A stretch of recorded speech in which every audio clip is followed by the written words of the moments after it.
ஆமென். ஆண்டவரும் அருமை இரட்சகருமாகிய இயேசு கிறிஸ்துவின் நாமத்தில் உங்களை வாழ்த்தி வரவேற்கிறேன். எனக்கு அருமையான தேவனுடைய அன்பு பிள்ளைகளே, இந்த நாளில் கூட எங்களுடைய ஐக்கியம் கிறிஸ்துவோடு என்ற தலைப்பிலே நாம் கர்த்தருடைய சத்தியத்தை கற்றுக்கொள்ள போகிறோம். எங்களுடைய ஐக்கியம் கிறிஸ்துவோடு. நீ யாரோடு ஐக்கியம் வைத்திருக்கிறாயோ அவருடைய குணாதிசயம் உன்னை பாதிக்கும் என்பது இந்த உலகத்துல சாதாரணமா சொல்ற ஒரு காரியம். ஆகவே கிறிஸ்துவோடு நாம் வைத்திருக்கும் ஐக்கியமே நம்மை கிறிஸ்துவின் சாயலில் உருவாக்கும். அதுதான் கிறிஸ்துவனுடைய திருச்சபை. இது இயேசு கிறிஸ்துவோடு நாம் இணைந்திருக்கிற ஒரு அனுபவம். 1 யோவான் 1ஆம் அதிகாரம் 1ஆம் வசனத்தை பாருங்கள். 1 யோவான் 1:1. ஆதி முதல் இருந்ததும் நாங்கள் கேட்டதும் எங்கள் கண்களினாலே கண்டதும் நாங்கள் நோக்கி பார்த்ததும் எங்கள் கைகளினாலே தொட்டதுமாய் இருக்கிற ஜீவ வார்த்தையை குறித்து உங்களுக்கு அறிவிக்கிறோம். அப்போஸ்தலனாகிய யோவான் இயேசுவோடு மிக நெருக்கமாக வாழ்ந்த ஒரு அப்போஸ்தலன். அவர் சொல்லுவாரு, அவருடைய மார்பில் சாய்ந்திருந்தேன் என்பார். அவருடைய சுவிசேஷ புத்தகத்தில் அவருடைய பெயரை சொல்லாம இயேசுவிடத்தில் அன்பாயிருந்த சீஷன் என்றுதான் அவர் எழுதுவார். அவ்வளவு ஒரு நெருக்கம். ஆகையினால்தான் கர்த்தர் தம்முடைய வருகையின் காரியங்களை அவருக்கு வெளிப்படுத்தினார். எனக்கு அருமையான தேவனுடைய அன்பு பிள்ளைகளே, இங்க நம்ம பார்க்கிறோம், அவர் இயேசு கிறிஸ்துவோடு இந்த நெருக்கத்தை இவ்வளவு அழகா சொல்றார் பாருங்க. ஆதி முதல் இருந்தது. உலகம் உருவாகும் போது பிதாவுடைய அந்த பிரசன்னத்துல இயேசு கிறிஸ்துவும் இருக்கிறார். ஆகையினால்தான் அவர்கள் ஒவ்வொன்றையும் படைத்து மனிதனை படைக்கும் பொழுது தம்முடைய சாயல் என்று அது பன்மையில குறிக்கப்பட்டிருக்கும். அப்போ ஆதி முதல் இருந்தது. நாங்கள் கேட்டது, இந்த சத்தியத்தை தீர்க்கதரிசிகள் சொல்லி நாங்கள் கேட்டோம். எங்கள் கண்களினாலே கண்டது, நாங்கள் அவரை தத்ரூபமாக ஆழ்த்தத்துவமாக நாங்கள் பார்த்தோம். நாங்கள் நோக்கி பார்த்தோம், அவரை நேரிலே நாங்கள் அவருடைய முகத்தை நோக்கி பார்த்தோம். எங்கள் கைகளினாலே தொட்டோம். இதுதான் ஐக்கியம். எனக்கு அருமையான தேவனுடைய அன்பு பிள்ளைகளே, இயேசு கிறிஸ்துவோடு இன்றைக்கும் இந்த ஐக்கியத்தை தான் நாம் வைக்க வேண்டும். ஏதோ ஓய்வு நாட்களிலே நாம் ஆலயத்துக்கு போகிறோம், கூட்டங்களுக்கு செல்கிறோம், வேதத்தை படிக்கிறோம், ஜெபிக்கிறோம். இது எல்லாமே ஒரு மத ரீதியான காரியங்கள். ஆனால் இயேசுவோடு பரலோகத்துல வாழணும் அப்படின்னு நம்ம விரும்புவோமே, ஆனால் ஒரு நெருங்கிய ஐக்கியம் நமக்கும் அவருக்கும் இருக்க வேண்டும். இது வேதாந்தத்திலே எப்படி திருச்சபையும் இயேசு கிறிஸ்துவுக்கும் மணவாளன் மணவாட்டி உறவு அது சொல்லப்பட்டிருக்கிறது என்றால், இப்படிப்பட்ட நெருங்கிய ஐக்கியத்தை குறிக்கும்படியாகத்தான் அந்த உறவு சொல்லப்பட்டிருக்கிறது. எந்த அளவுக்கு அவர் ருசித்திருந்தால் இத்தனை வார்த்தைகளை நாங்கள் கேட்டது, நாங்கள் கண்டது, நாங்கள் நோக்கி பார்த்தது, நாங்கள் தொட்டது, அதுலயும் ரொம்ப அழகா சொல்றாரு, எங்கள் கண்களினாலே கண்டது, எங்கள் கைகளினாலே தொட்டது. கடைசியா சொல்றாரு, இந்த ஜீவ வார்த்தையை, அது எப்பொழுதும் பேசி கொண்டிருக்கிற ஒரு வார்த்தை, அது முடிவில்லாது. இந்த உலகத்துல இயேசு பிறக்கும் முன்பதாகவும் பேசிக் கொண்டிருந்தார். அவர் இந்த உலகத்துல மனுஷகுமாரனாக சுற்றி திரிந்த பொழுது பேசிக் கொண்டிருந்தார். இன்றைக்கும் அவர் பேசுகிறார். இந்த அனுபவத்துக்குள் கடந்து வருவதுதான் நாம் இயேசு கிறிஸ்துவோடு கொண்டிருக்கிற ஒரு ஐக்கியம். எனக்கு அருமையான தேவனுடைய அன்பு பிள்ளைகளே, இந்த ஐக்கியத்துக்குள் நாம் வர வேண்டும். நமக்குள் அந்த உணர்வு வரணும். நான் அவரோட ஐக்கியமா இருக்கணும் அப்படிங்கிற ஒரு உணர்வு வரணும். நீங்க 2 பேதுரு 1ஆம் அதிகாரம் 16ஆம் வசனத்தை பாருங்கள். 2 பேதுரு 1:16. நாங்கள் தந்திரமான கட்டுக்கதைகளை பின்பற்றுகிறவர்களாக அல்லாமல் அவருடைய மகத்துவத்தை கண்ணார கண்டவர்களாகவே நம்முடைய கர்த்தராகிய இயேசு கிறிஸ்துவின் வல்லமையையும் வருகையையும் உங்களுக்கு அறிவித்தோம். நாங்க யாரோ சொன்னதை நாங்க உங்ககிட்ட சொல்லல. நாங்கள் கட்டுக்கதைகளை பின்பற்றுகிறவர்கள் அல்ல. இது பிசாசினுடைய குணாதிசயம், கட்டுக்கதை தான். ஆகவேதான் உலகிலே ஆங்காங்கே ஒவ்வொரு நாடுகளிலும் அவன் கட்டுக்கதைகளை உருவாக்கி வைத்திருக்கிறான். நீங்க ஒவ்வொரு நாட்டிலையும் போய் நீங்கள் பார்ப்பீர்களே, ஆனால் அவரவர்கள் வழிபாடுகளுக்கு அவரவர்களுக்கு பல கதைகள் உண்டு. ஆனால் இயேசு கிறிஸ்து இந்த உலகம் முழுவதுக்கும் இரட்சகர், அவரை குறித்த காரியங்கள் நடந்தது. ஆகையினால்தான் வரலாறு இன்றைக்கு அவரை மையமாக வைத்து பிரிக்கப்பட்டிருக்கிறது. அதை தான் இங்க பேதுரு சொல்றாரு, நாங்கள் கட்டுக்கதைகளை பின்பற்றுகிறவர்களாக அல்ல, அவருடைய மகத்துவத்தை கண்ணார கண்டவர்களாகவே. எவ்வளவு பெரிய ஒரு ஆசீர்வாதம்! இந்த அனுபவம் இன்றைக்கும் நமக்கு இருக்கு.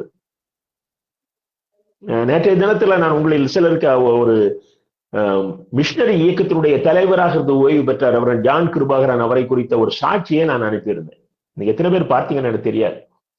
நான் அதை பார்த்து நான் ரொம்ப ஃபீல் பண்ணேன். எனக்கு அண்ணன் அவர்களே நான் மீட்டிங்ல சந்தித்திருக்கிறேன்.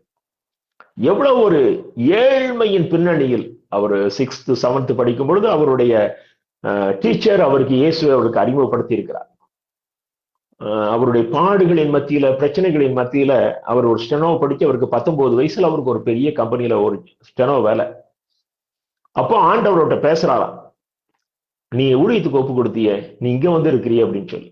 அவர் சொல்றாரு, நான் அங்க பாத்திரம் விளக்குவேன் என் ரூம்ல. பாத்திரம் விளக்கும் போது ஆண்டவர் எனக்கு தெளிவா பேசுறாரு. என்னால அது ஒண்ணுமே பண்ண முடியல. அந்த வார்த்தை அப்படியே தெளிவாக என் காதுல விழுது.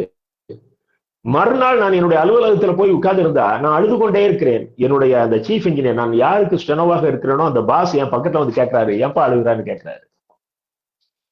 எனக்கு அருமையான தேவனுடைய அன்பு பிள்ளைகளே, இதுதான் இயேசு கிறிஸ்துவோடு கொண்டிருக்கிற ஐக்கியத்தின் அடையாளம்.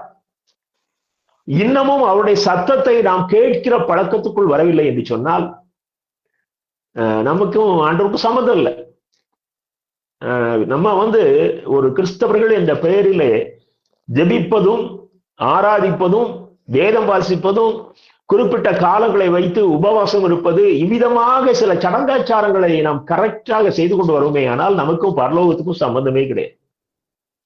நீங்க இதுல ஒண்ணு குறை கூட இருக்கலாம். இன்னைக்கு ஜெபிக்க மறந்துட்டேங்கலாம், இன்னைக்கு வேதம் வாசிக்க மறந்துட்டேங்கலாம். ஆனா உங்களுடைய 24 மணி நேரமும் அந்த தேவனுடைய சத்தத்தை கேட்கிற, அவர் உங்களுடைய இருதயத்துக்குள்ளிருந்து பேசுகிறார்.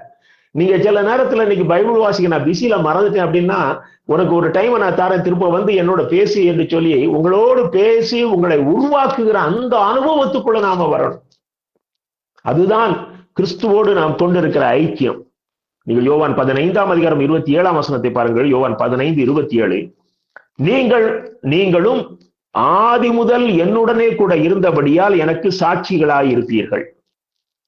எனக்கு அருமையான தேவனுடைய அன்பு பிள்ளைகளே, இயேசு கிறிஸ்து சொல்றாரு, நீங்களும் ஆதி முதல் என்னுடனே கூட இருக்கிறபடியால் எனக்கு சாட்சிகளாய் இருப்பீர்கள். இது அவரோடு கூட வாழுகிற அனுபவம். இந்த அனுபவம் ஒவ்வொருவருக்கும் வர வேணும். நான் இயேசுவோடு வாழுகிறேன் என்பது இந்த அனுபவத்துக்குள்ள வருவதற்கு கொஞ்சம் நாள் ஆகும். நீங்க தான் எனக்கு அருமையான தேவனுடைய அன்பு பிள்ளைகளே, நல்ல வயது ஆனவர்கள் இந்த பழக்கத்துக்குள்ள நீங்க சீக்கிரமா வந்துடலாம். நீங்க என்ன மாதிரி ஓய்வு காலத்துல இருப்பீர்களே, ஆனால் நீங்கள் அதிகமாக ஆண்டவரை குறித்து சிந்திக்க ஆரம்பிங்கள். எனக்கு 20 தூங்குற நேரம் போக மற்ற நேரம் இயேசுவையே சிந்தித்துக் கொண்டிருக்கிற ஒரு பெரிய கிருபையை கர்த்தர் நாட்கள்ல கொடுத்திருக்கிறார். ஒன்று வேத புத்தகம் படித்துக் கொண்டிருப்பேன், ஜெபித்துக் கொண்டிருப்பேன், பாடிக்கொண்டிருப்பேன், அல்லது பரிசுத்தவான்களுடைய எழுத்துக்களை வாசித்துக் கொண்டிருப்பேன். இந்த அனுபவத்துக்குள்ள வரும்பொழுது நீங்கள் இயேசு நம்மோடு பேசுகிற அந்த சத்தத்தை நாம கேட்கலாம். இந்த அனுபவம் தான் கர்த்தர் விரும்புகிறது. நான் அவரோடு வாழுகிற அனுபவம். இது ஏனோக்குக்கு இருந்தது. ஏனோக்குக்கு இருந்தபடினாலே தான் அவர் மற்றவர்களெல்லாம் 900 வருஷம் வாழ்ந்தா, அவருக்கு 350 370 அந்த வருஷங்கள் வாழும் பொழுது தேவாதி தேவன் அவரை தம்முடைய ராஜ்யத்திலே எடுத்துக்கொண்டார். ஏனோக்கு தேவனோடு சஞ்சரிக்கிற அனுபவம். இதே அனுபவம் தான் நோவாவுக்கு இருந்தது. ஆகையினால்தான் உலகம் முழுவதும் அழிக்கப்பட்ட பொழுது அவரோடு இணைந்து வாழ்கிற நோவாவின் நிமித்தம் நோவாவின் குடும்பமும் பாதுகாக்கப்பட்டது. அவரோடு இணைந்து வாழுகிற இந்த அனுபவம் இருக்கிற பிள்ளைகள் மாத்திரம்தான் பரலோகத்துக்கு போக முடியும். யாராவது இந்த சின்ன சின்ன பிட்டை சொல்லி உங்களை உற்சாகப்படுத்துவார்களானால் அது சாத்தான் அவனுடைய உபதேசத்தை சொல்லி உங்களை ஏமாற்றுகிறது காரியமாக இருக்கும். இயேசு நமக்காக பாடுபட்டு விட்டார், இலவசமாக ரட்சிப்பை சம்பாதித்து விட்டார். உண்மைதான். நாம இனிமேல் பலியா நம்ம எதையும் செலுத்த வேண்டிய தேவையில்லை. நம்மையே நம்ம பலியாக கொடுத்துட போறோம். அது சிம்பாலிக்கா தான். ஆக இந்த அவருடைய அந்த இலவச ரட்சிப்பு நமக்கு ஒரு நுழைவு சீட்டை தான் கொடுக்கிறதே ஒழிய அதுவே முற்றுமுடிய நமக்கு இருக்கிற ஒரு அதிகாரப்பூர்வமான அடையாளம் அல்ல.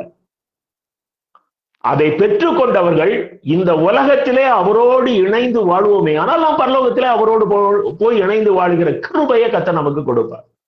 இவங்கெல்லாம் எனக்கு வேண்டியவங்க, இவங்க என்னோட அங்க வந்து இருக்கணும். இதுதான் கர்த்தர் நமக்கு கொடுக்க போற ஒரு கிருபை. நீங்கள் அப்போஸ்தலர் 4ஆம் அதிகாரம் 20ஆம் வசனத்தை பாருங்கள்.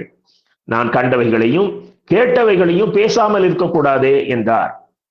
பேதுருவும் யோவான் சொல்றாங்க, நாங்கள் கண்டவைகளையும் கேட்டவைகளையும் பேசாமல் இருக்கக்கூடாது. ஆக காண்கிற அனுபவம், அவரை பார்க்கிற அனுபவம் இருக்கணும்.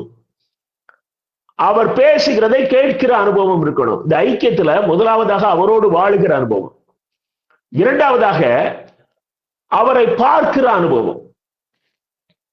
இது நீங்க ஜெபிக்கிற நேரத்துல ஆவியில அவரை தரிசிக்க முடியும். அதுதான் அவரை பார்க்கிற அனுபவம். ஜெபிக்க முழங்கால் போட்ட உடனே இயேசு உங்கள் முன்னால் தத்ரூபமாக இருக்கிறதை நீங்கள் ஆவியிலே உணர்கிறவர்களாக, ஆவிக்குரிய கண்களினாலே பார்க்கிற அனுபவம் வந்து விட்டாலே உங்க ஜெபம் வந்து ரொம்ப அப்படி கத்தி கதறிலாம் வராது. ஏன்னா முன்னால் அவர் வந்துட்டாரு. இனி நீங்க சிம்பிளா சொல்லிட்டு போயிடலாம். ஆக இப்படிப்பட்ட ஒரு அனுபவம் நமக்கு தனிப்பட்ட முறையில வேணும். இரண்டாவதாக நாம் அவர் சொல்லுவதை கேட்கிற அனுபவம். நாம் ஜெபித்துக் கொண்டிருக்கும் பொழுதே நமக்குள் அவர் பேசிக் கொண்டிருக்கிறதை கேட்கிற அந்த அனுபவம் வரணும். கடைசியாக பாருங்க, லூக்கா 24ஆம் அதிகாரம் 39ஆம் வசனத்தில் சொல்கிறார், நான் தான் என்று அறியும்படி என் கைகளையும் என் கால்களையும் தொட்டு பாருங்கள், என் கைகளையும் கால்களையும் பாருங்கள், என்னை தொட்டு பாருங்கள். இது இயேசு சொல்லுகிற ஒரு வார்த்தை, என்னை தொட்டு பாருங்கள். அந்த பெரும்பாடு உள்ள ஸ்திரீ அவருடைய வஸ்திரத்தின் ஓரத்தை தொட்டார். இயேசு சொல்றாரு, என்னிடத்தில் இருந்து வல்லமை புறப்பட்டது. அவரை தொடுகிற அனுபவம் நமக்கு வரணும். நீங்க ஏதோ ஒரு மூலையில இருந்து நீங்க பேசுகிறது அவரை தொடரும். இன்னைக்கு எத்தனை ஏழை எளிய ஜனங்கள் எங்கோ ஒரு மூலையில இருந்து கதறுகிற வார்த்தை அவர் தொற்றுது. என் பிள்ளை எங்கேயோ இருந்து கதறுகிறாளே. எப்படி நமக்கு பிறந்த பிள்ளைகளுடைய சத்தத்தை பெருக்கல்ல பிள்ளைகள் விளையாடும் பொழுது நம்முடைய குழந்தை அழுகிறது நம்முடைய காதுகளிலே தோணிக்குமே, ஆனால் அவரோடு இணைந்து வாழ்கிற அனுபவம் உள்ள அன்பு பிள்ளைகளுடைய சத்தத்தை உணர்க அவரால் முடியாம போயிருமா? எனக்கு அருமையான தேவனுடைய அன்பு பிள்ளைகளே, அவரோடு இணைந்து வாழ்கிற அனுபவம். நீங்கள் அதே 1 யோவான் 1ஆம் அதிகாரம் 2ஆம் 3ஆம் வசனங்களை நான் வாசிக்கிறேன். அந்த ஜீவன் வெளிப்பட்டது பிதாவினிடத்தில் இருந்தும் எங்களுக்கு வெளிப்பட்டதுமான நிச்சயமாய் இருக்கிற அந்த ஜீவனை நாங்கள் கண்டு அதை குறித்து சாட்சி கொடுத்து அதை உங்களுக்கு அறிவிக்கிறோம். நீங்களும் எங்களோட ஐக்கியம் உள்ளவர்களாகும்படி நாங்கள் கண்டும் கேட்டும் இருக்கிறதை உங்களுக்கும் அறிவிக்கிறோம். எங்களுடைய ஐக்கியம் பிதாவோடும் அவருடைய குமாரனாகிய இயேசு கிறிஸ்துவோடும் இருக்கிறது. எவ்வளவு அழகா ஸ்டெப் பை ஸ்டெப்பா சொல்றாரு பாருங்க. நாங்கள் கண்டும் கேட்டும் நாங்கள் உணர்ந்தும் இருக்கிறத உங்களுக்கு சொல்றோம். நீங்க எங்க கூட ஐக்கியமாகுங்க. ஆனால் எங்களுடைய ஐக்கியம் பிதாவாகிய தேவனோடும் குமாரனாகிய இயேசு கிறிஸ்துவோடும் இருக்கிறது. What a wonderful confidence. என் அன்பு தேவனுடைய பிள்ளைகளே, முதலாவதாக இந்த நிச்சயம் நமக்குள்ள இல்லாம நம்ம கிறிஸ்தவளாக வாழ முடியாது. நீங்கள் தேவனோடு ஐக்கியமுள்ள ஒரு வாழ்க்கை வாழ்வீர்களே ஆனால் நம்முடைய சிந்தனை மாறும். உலகத்தாரை போல நம்மால் சிந்திக்க முடியாது. இங்கே யோவான் பார்க்கிறார், ஒரு பொதுவான நிருபத்தை எழுதுறாரு. அவர் கண் முன்னாலே அன்றைக்கு இருக்கிற அந்த சனங்களை பார்த்து அவர் சொல்லுகிற ஒரு வார்த்தை, எனக்கும் தேவனுக்கும் இரட்சகருக்கும் இருக்க அந்த உறவின் ஐக்கியத்துல நீங்களும் வரணும். அப்படிங்கிறனாலதான் அவர் நீங்களும் எங்களோட ஐக்கியமாகுங்கள் என்று சொல்லுகிறார். இதை ஒவ்வொரு திருச்சபையும் இன்றைக்கு அது இருக்கிற பகுதிகளில் இருக்கிற ஜனங்களுக்கு அறிவிக்க வேண்டிய ஒரு வார்த்தை. நாங்கள் இயேசுவோடும் தேவாதி தேவனோடும் ஐக்கியமாக இருக்கிறோம்.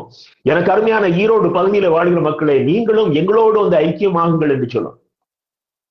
ஒரு நாளும் நம்முடைய திருச்சபைகள், ஈரோடு டிஎல்சி திருச்சபை ஒரு நல்ல ஆவிக்குரிய திருச்சபை.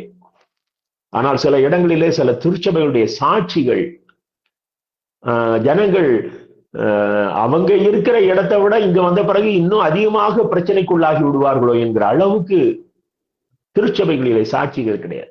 ஏனென்றால் அந்த திருச்சபைகள்ல வாழ்கிற பெரும்பாலான ஜனங்களுக்கு இயேசு கிறிஸ்துவோடு ஒரு ஐக்கியம் கிடையாது. 1 கொரிந்தியர் 1ஆம் அதிகாரம் 9ஆம் வசனத்தை பாருங்கள். தம்முடைய குமாரனும் நம்முடைய கர்த்தருமாய் இருக்கிற இயேசு கிறிஸ்துவுடனே ஐக்கியமாய் இருக்கிறதற்கு உங்களை அழைத்த தேவன் உண்மையுள்ளவர். கொரிந்து திருச்சபைக்கு அப்போஸ்தலனாகிய பவுல் எழுதுகிற நிருபத்துல சொல்றாரு.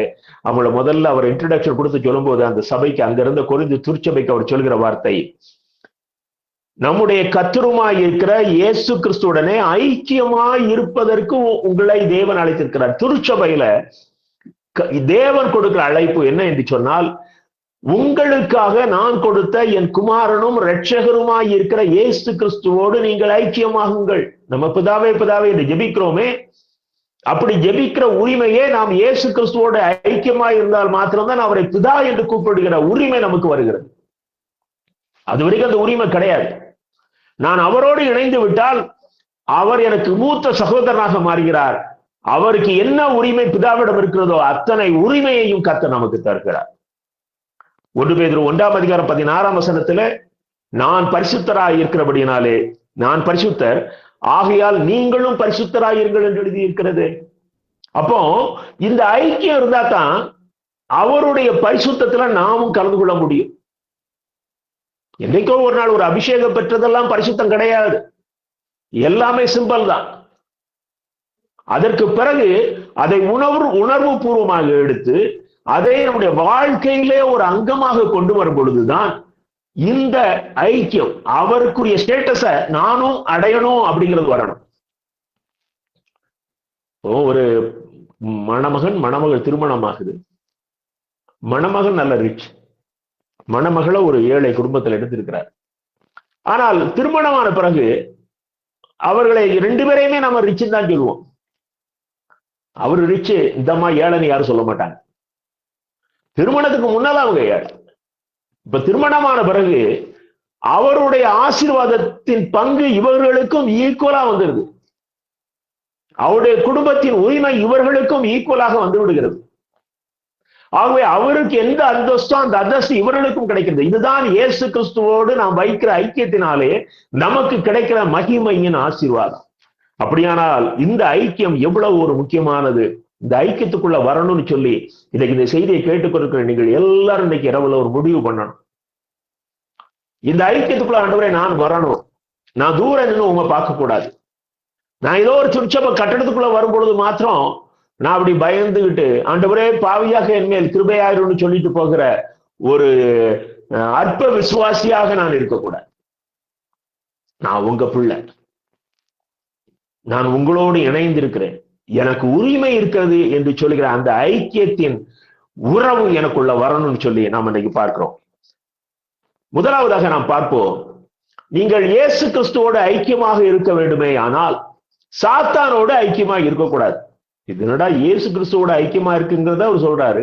அப்போ சாத்தான் கூட ஐக்கியமா இருக்கக்கூடாது. அது உண்மைதானே? அது உண்மைதான். ஆனா நம்முடைய வாழ்க்கையிலே அந்த அனுபவம் இருக்கிறதா? இயேசு கிறிஸ்துவோட ஐக்கியமாக இருக்கிற முயற்சித்துக் கொண்டே ஒரு பக்கம் பாவத்துல விழுகிற அனுபவம் நம்ம கிட்ட இருக்கக்கூடாது. பாவத்தை நேசிக்கிற அனுபவம் இருக்கக்கூடாது. பாவத்தின் ஆளுகைக்குள் நாம் இருக்கக்கூடாது. நீங்கள் 1 கொரிந்தியர் 10:20-21 பாருங்கள். 1 கொரிந்தியர் 10:20-21. அஞ்ஞானிகள் பலியிடுகிறவைகளை தேவனுக்கு அல்ல பேய்களுக்கே பலியிடுகிறார்கள் என்று சொல்கிறேன்.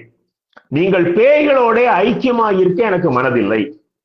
நீங்கள் கர்த்தருடைய பாத்திரத்திலும் பேய்களுடைய பாத்திரத்திலும் பானம் பண்ணக்கூடாது. நீங்கள் கர்த்தருடைய போஜன பந்திக்கும் பேய்களுடைய போஜன பந்திக்கும் பங்குள்ளவர்களாய் இருக்கக்கூடாது. என் கருமையான தேவனுடைய அன்பு பிள்ளைகளே, இங்கே விக்கிரகத்துக்கு படைக்கப்பட்டதை புசிக்கலாமா புசிக்க கூடாதா என்பதை ஆராயும் விதமாக அப்போஸ்தலனாகிய பவுல் அவர்களுக்கு ஆலோசனை சொல்றார். ஆனால் அதிலே இவர் கற்றுத்தருகிற வார்த்தையை பாருங்கள். நாம் கர்த்தருடைய பாத்திரத்திலும் பேய்களுடைய பாத்திரத்திலும் பானம் பண்ணக்கூடாது. நான் திருச்சபை ஒரு பரிசுத்தவான்களுடைய ஐக்கியத்திலும், நான் வெளியே வந்து சினிமாவுக்கு போகிற கூட்டம், மது அருந்துகிற கூட்டம், லஞ்சம் வாங்குகிற கூட்டம், உலகத்தை தகாத விதமாக அனுபவிக்கிற கூட்டங்களிலும் நான் பங்கு பெறக்கூடாது. நான் திருச்சபை என்கிற அந்த பரிசுத்த கூட்டத்திலே நான் அங்க பங்கு பெறுவேனே ஆனால் என்னுடைய ஐக்கியம் எல்லாமே பரிசுத்தமாகத்தான் இருக்கும். உலகத்துல நாம் மனுஷர்களை பார்க்கலாம், பேசலாம், ஆனால் எந்த ஐக்கியமும் நமக்கு ஒத்து வராது. இன்றைக்கு உலகம் ரொம்ப பாவத்துக்குள்ள அப்படியே மூழ்கி கிடக்குது. அதுல நீ ஆண்டோடைய பிள்ளை வேடிக்கை பார்க்க போய் நிற்பையானால் இந்த சில நேரங்கள்ல ஆத்துல பெரிய வெள்ளம் வரும். வேடிக்கை பார்க்க போனவங்க அந்த ஆத்துக்குள்ள தவறி விழுந்துருவாங்க.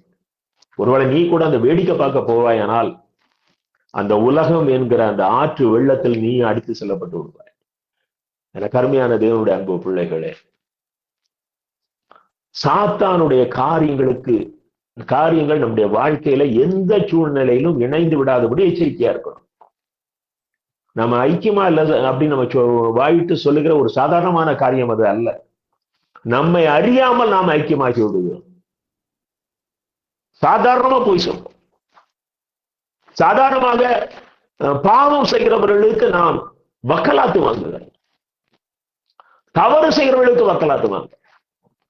எத்தனை இடங்களில் நான் வெளி உலக காரியங்களை கூட உங்களுக்கு எடுத்துக்காட்டு சொல்ல விரும்பவில்லை.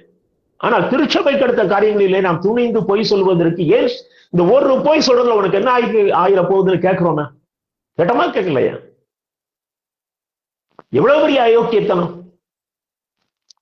சாத்தானுக்கே ஒரு பேர் பொய்க்கு இப்பதான் பேர் வருது. அப்போ அவருடைய அந்த குணம் நமக்குள்ள இருக்குமே, ஆனால் நம்முடைய ஐக்கியம் யாரு கூட இருக்குது? இயேசு கிறிஸ்துவின் பிள்ளைகள் என்றால் அது இயேசு கிறிஸ்து எப்படி சிந்தித்தாரோ அப்படி சிந்திக்கிற அனுபவம் தான். நீ 1 யோவான் 1ஆம் அதிகாரம் 6ஆம் வசனத்தை பாருங்கள்.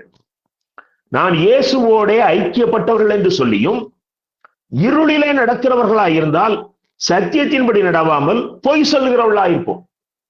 நான் பாவம் செய்கிறேன், நான் பாவம் செய்கிறேன் என்றால் நான் இருளுக்குள்ள இருக்கிறேன்னு அர்த்தம். நான் சர்ச்சுக்கு வர்றேன், நான் கிறிஸ்தவன் தான், ஆனா நான் பாவம் செய்கிறேன். அப்போ நான் இருளுக்குள்ள இருக்கிறேன். அப்படி இருளுக்குள் இருந்து கொண்டு நான் எப்படி நான் இயேசு கிறிஸ்துவோடு ஐக்கியமாக இருக்கிறேன் என்று சொல்ல முடியும்? அது பொய் என்று சொல்கிறார். எனக்கு அருமையான தேவனுடைய அன்பு பிள்ளைகளே, நம்ம பாவம் செய்யும் போது அது இருள் என்று ஏன் சொல்கிறேன் என்றால் அதான் வேதாமதம் தான் சொல்லுது. பாவம் செய்கிறவன் இருளில் இருக்கிறான். ஏன் இருளில் இருக்கிறான்? அவனுக்கு அது பாவங்கிற உணர்வு முதல்ல வரல. 2வது, இதெல்லாம் இயேசு கண்டுவிட மாட்டார் அப்படிங்கிற ஒரு எண்ணம் அவனுக்குள்ள இருக்கு. ஆகையினால அவன் அது மறைந்து இருக்கிறது என்று நினைக்கிறான். அவன் வெளிச்சத்துல இருப்பானே, ஆனால் முதல்ல அவருக்கு பாவங்கிற உணர்வு வரும். 2வது, இதை இயேசு பார்ப்பாரே எவ்வளவு அசிங்கம் என்கிற ஒரு வெட்கம் அவனுக்குள்ள. இந்த அனுபவம் ஏன் இல்லை என்று சொன்னால் அவர்கள் இருளுக்குள் இருக்கிறபடியினாலே. அப்ப நீ இருளுக்குள்ள இருந்தா உனக்கும் இயேசு கிறிஸ்துவுக்கும் எந்த விதமான ஐக்கியமும் கிடையாது. நீங்கள் உபாகமம் 32ஆம் அதிகாரம் 15 முதல் 18 வசனங்களிலே மோசே ஒரு பாடல் பாடுகிறார். அதுல ஒரு பகுதி, அதுல என்ன சொல்லப்பட்டிருக்கு அப்படின்னா, இந்த இஸ்ரவேல் ஜனங்கள் நல்ல செழிப்பா இருக்கும்போது, அந்த பகுதிகளை வாசிக்கிறேன்னா நேரமா, அந்த இஸ்ரவேல் ஜனங்கள் நல்ல செழிப்பா இருக்கும்போது என்ன செய்தாங்கன்னா, அவர்கள் தங்களை உண்டாக்கின தேவனை விட்டு தன் ரட்சிப்பின் கண்மலையை அசட்டை பண்ணினார்கள். நீங்க வசனத்தை குறித்துக் கொள்ளுங்கள். உபாகமம் 32 15 முதல் 18 பிறகு நீங்க படித்து பாருங்கள். தன்னை உண்டாக்கின தேவனை விட்டு தன் ரட்சிப்பின் கண்மலையை மறந்தார்கள். தனக்கு செழிப்பு வந்த பொழுது, தனக்கு ஒரு பலம் வந்த பொழுது, அது வரைக்கும் அடிமைத்தனத்தில் இருந்தார்கள். இன்னைக்கு பல பாடுகளுக்கு மத்தியிலே இன்னைக்கு ஒரு ஆசீர்வாதத்துக்குள் வரும் பொழுது முதல் மறப்பது என்ன என்று சொன்னால் ரட்சிப்பின் தேவனை மறக்கிறது. 2வதாக அவர் என்ன சொல்கிறார் பாருங்கள். 16ஆம் வசனத்திலே, அவர்கள் அருவருப்பானவைகளினால் அவருக்கு கோபம் ஊட்டினார்கள். அவங்க விக்கிரகத்துக்கு முக்கியத்துவம் கொடுத்து கர்த்தருக்கு கோபம் ஊட்டினார்கள். இயேசு கிறிஸ்து தேவாதி தேவனுக்கு பிடிக்காத ஒரு காரியம் என்ன என்று சொன்னால், அவர் தம்முடைய மகிமையை யாருக்கும் கொடுக்க மாட்டார். யார் யார் விக்கிரகத்துக்கு மகிமை கொடுக்கிறார்களோ அப்போ அவருக்கு வருகிற அந்த கோபம் அவ்வளவு ஒரு பயங்கரமான ஒரு கோபம். எனக்கு அருமையான தேவனுடைய அன்பு பிள்ளைகளே, ஒருவேளை நீங்கள் விக்கிரகம் என்ற பெயரிலே ஒரு சிலையை வணங்காமல் இருக்கலாம், ஆனால் இயேசுவுக்கு கொடுக்க வேண்டிய அந்தஸ்துகளை நாம் உலகத்துல எதுக்கு கொடுத்திருக்கிறோம்? எல்லாமே விக்கிரகம் தானே. ஆகையினால் தான் கொலோசியர்கள் நிறுவத்துல அப்போஸ்தலனாகிய பவுல் பொருளாசையாகிய விக்கிரகம் என்று அதை குறிப்பிடுகிறார். ஒரு மனுஷனுக்கு பொருளாசை வந்துட்டா அதை அடைவதற்கு அந்த பொருள் மாத்திரம்தான் அவருடைய ஞாபகத்துல இருக்கும். அவருடைய அந்த செல்வம், அந்த பணம், அதை அடையணும், அது மாத்திரம்தான் அந்த இடத்துல இருக்கும். தேவாதி தேவன் அவருடைய இருதயத்திலிருந்து எங்கேயோ போய் விடுவார். ஆகையினால்தான் அதை அப்போஸ்தலனாகிய பவுல் பொருளாசையாகிய விக்கிரகம் என்று குறிப்பிடுகிறார். இங்க அந்த ஜனங்கள், இஸ்ரவேல் ஜனங்கள் செய்ததை பாருங்கள். 18ஆம் வசனத்திலே பாருங்கள். உன்னை ஜெனிப்பித்த கண்மலையை நீ நினையாமல் போனாய், உன்னை பெற்ற தேவனை மறந்தாய். உன்னை உருவாக்கின தேவனை நீ மறந்த. இதுதான் சாத்தானோடு உள்ள ஒரு ஐக்கியம். என்றைக்கு நம்முடைய வாழ்க்கையிலே இனி நான் பிழைத்துக் கொள்வேன், நான் ஒரு நல்ல நிலைமையில வந்துட்டேன் அப்படின்னு ஒண்ணு இயேசு கருவேப்பிலையாக மாறி விடுவார். மற்ற எல்லாத்துக்கும் தீர்மானம் எடுக்கிறதுல இருந்து முடிவெடுக்கிற எல்லாரும் நீதான். என்ன கொஞ்சம் காணிக்க அது பிறகு அதிகமா கொடுப்பீங்க, அது பிறகு நிறைய ஊழியக்காரங்களை பார்த்தாங்கன்னா உங்க அந்தஸ்துக்கு உங்களுக்கு அங்க ஒரு மரியாதை கிடைக்கும். ஆனால் நீ இருளில இருக்கிறாய், நீ சாத்தானோடு ஐக்கியமாக இருக்கிறாய். உபாகமம் 7ஆம் அதிகாரம் 3ஆம் 4ஆம் வசனத்தை பாருங்கள். அங்கே தேவாதி தேவன் அவளுக்கு ஒரு நல்ல ஒரு காரியத்தை கற்றுக் கொடுக்கிறார். நீங்க போறீங்க, உங்களை சுற்றிலும் நிறைய அந்நிய ஜனங்கள் இருக்கிறார்கள். எமோரியர், ஏத்தியர், இன்னுமாக எபூசியர், பெரிசியர், இவெல்லாம் நிறைய ஜனங்கள் உங்களை சுத்தி இருக்கிறாங்க. கர்த்தர் அவர்களுக்கு அதை அனுமதிக்கிறார். இவங்களை நீங்க யுத்தம் செய்து துரத்தணும். இன்னைக்கும் ஏன் ஆண்டவர் பிசாசை அனுமதிச்சிருக்கிறார் என்றால், நாம் எப்படி அவனை வெறுத்து இயேசுவை நேசிக்கிறோம் என்பதை பார்ப்பதற்காக. அப்போ இந்த ஜனங்கள் என்ன செய்கிறார்கள்? இந்த இஸ்ரவேல் ஜனங்கள், உபாகமம் 7ஆம் அதிகாரம் 3ஆம் 4ஆம் வசனங்கள் குறித்துக் கொள்ளுங்கள். அவர்களோடு அவர்கள் சம்பந்தம் கலக்க ஆரம்பிக்கிறாங்க. ஆனா ஆண்டவர் முதலே எச்சரிக்கிறார், நீ எக்காரத்தை கொண்டு அவர்களோடு நீ சம்பந்தம் பண்ணக்கூடாது, திருமண உறவு மேற்கொள்ளக்கூடாது. அப்பொழுது கர்த்தருடைய கோபம் உங்கள் மேல் மூண்டு உங்களை சீக்கிரத்தில் அழிக்கும். நீ அப்படி சம்மதம் பண்ணுவதனாலே அவர்கள் தங்கள் சேவிக்கிற விக்கிரகங்களை சேவிக்கும்படி உங்கள் பிள்ளைகளை வற்புறுத்துவார்கள். ஆகையினாலே நான் அதிக கோபம் உண்டு உங்களை அழித்து போடுவேன் என்று எச்சரிக்கிறார். ஒருவேளை நம்ம அநேகர் அப்படிப்பட்ட திருமண உறவு வைக்காமல் இருக்கலாம். ஆனால் வேதம் சொல்லுகிறது, அவிசுவாசிகளோட நம்ம வைக்கிறோமே உறவு, திருமண உறவு. சரி, அவங்களும் கிறிஸ்தவங்க, நாம் அந்த திருமண உறவை ஏற்படுத்தி விட்டோம். ஆனால் அதற்கு பிறகு நம்முடைய வாழ்க்கையிலே, அந்த குடும்ப வாழ்க்கையிலே யார் நம்மோடு ஐக்கியமாக இருப்பது? 2 பிள்ளைகள ஒருத்தர் ரட்சிக்கப்பட்டவர்னா, ரட்சிக்கப்பட்டவர் அதுல ஸ்ட்ராங்கா இருக்காரா, இல்ல ரட்சிக்கப்படாதவர் அதுல ஸ்ட்ராங்கா இருக்காரா? எனக்கு 2 குடும்பங்கள் தெரியும், நல்ல படித்தவர்கள். 2 பேரும் ஆண்கள் இயேசுவை அறிந்தவர்கள், பெண்கள் இயேசுவை அறியாதவர்கள். அவங்க விரும்பி கல்யாணம் பண்ணிக்கிட்டாங்க. அந்த 2 குடும்பங்களும் இன்றைக்கும் வேற்று நம்பிக்கையில் உள்ள குடும்பங்களாகத்தான் இருக்கிறார். அவர்கள் இயேசுடைய குடும்பமாக இல்லை. அவருடைய பிள்ளைகளும் இயேசுவை ஏற்றுக்கொள்ளவில்லை. இந்த ஆண்களும் பிறகு அரைகுறையாக மாறி பிறகு முற்றிலுமாக இயேசுவை விட்டு தூரம் போய்விட்டார். அதைத்தான் கொரிந்தியர் நிருபத்துல அப்போஸ்தலன் பவுல் எச்சரிக்கிறார். 2 கொரிந்தியர் 6ஆம் அதிகாரம் 14ஆம் வசனத்துல பாருங்க, 2 கொரிந்தியர் 6:14, அந்நிய நுகத்திலே அவிசுவாசிகளுடன் பிணைக்கப்படாதிருப்பீர்களாக. நீதிக்கும் அநீதிக்கும் சம்பந்தம் ஏது? ஒளிக்கும் இருளுக்கும் ஐக்கியம் ஏது? கிறிஸ்துவுக்கும் பேலியாளுக்கும் இசைவேது? அவிசுவாசியுடனே விசுவாசிக்கு பங்கேது? தேவனுடைய ஆலயத்துக்கும் விக்கிரகங்களுக்கும் சம்பந்தம் ஏது? நான் அவர்களுக்குள்ளே உலாவி